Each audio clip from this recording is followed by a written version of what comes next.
So, few things I'd like to say before I finish. First of all, I need to say to my dear wife, she got me into this.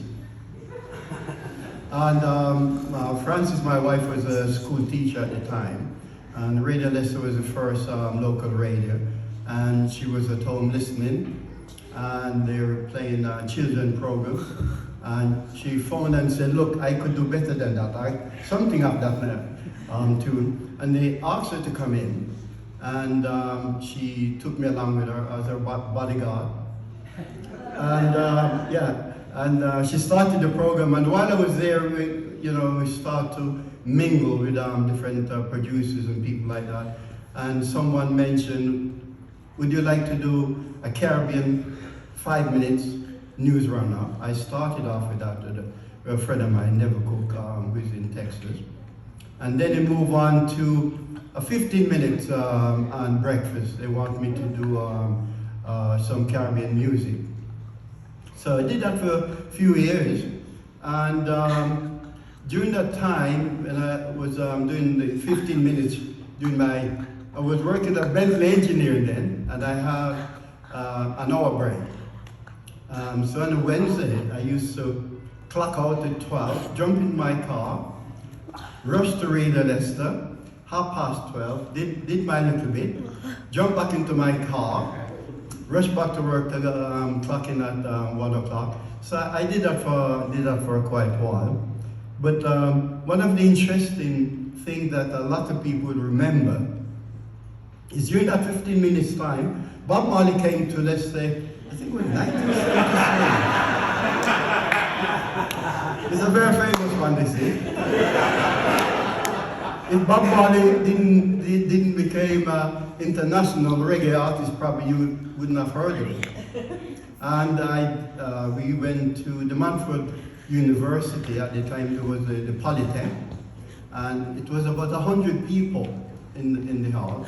I interviewed Bob Marley, sat on stage with Bob Marley, Peter Tosh, and Bunny Wailer, did my interview, came back to the station, edited, and Wednesday, when I was going to present my program, I played to the producer, and he said, no, we can't use it. English people won't understand it. And what he meant then, that white people won't understand it. So my reply to him was, well, it's a 15 minutes Caribbean program, man. They will understand it.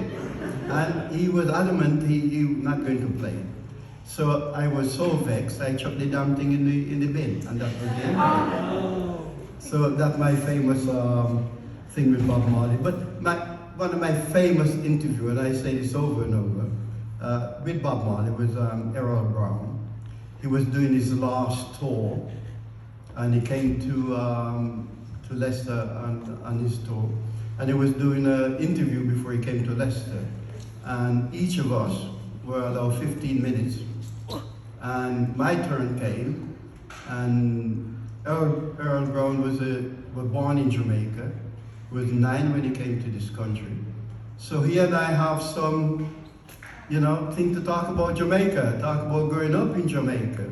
And when my 15 minutes was up, I hear him say to his secretary, I'm enjoying this interview because I'm talking about things that I haven't spoken about before. So we're going to spend another 10 minutes. And he said, I'm coming to Leicester. I'm going to put your name on the guest list. And when the show is finished, I want you to come backstage and meet me and my wife. And when we finished, we went backstage, opened the door.